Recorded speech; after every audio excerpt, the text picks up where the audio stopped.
Welcome to Penrose Learning, where we make understanding easy. You start by powering and prepping the headset. Charge it for a full session until the LED is solid white, so battery-related issues are out of the way.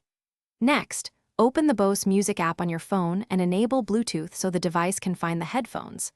Once done, press and hold the power switch to enter pairing mode. You'll hear voice prompts. This gets you from 0 to ready without delays and ensures the app and headset can communicate for the next steps. You now pair and tune. Follow the Bose Music app prompts to pick Bose 700 and complete Bluetooth pairing. The app walks you through allowing permissions.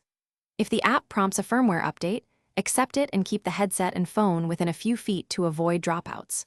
Once updated, use the app's noise cancellation slider to choose a starting level and set microphone pickup preferences. This matters because your comfort and call quality depend on these initial choices. So take a moment. You finish by learning controls and securing settings. Practice swipes and taps on the right ear cup for volume and playback, and press the action button to cycle noise cancellation or summon your voice assistant. Once you've set app presets, save them so you can recall preferred ANC profiles instantly. If something goes wrong, try a reset. Hold the power and Bluetooth buttons for 10 seconds to clear pairing, then repair. If the issue persists, reboot your phone and repeat the pairing step to isolate the fault. Thanks for watching. If this was helpful, leave a like and consider subscribing. See you next time.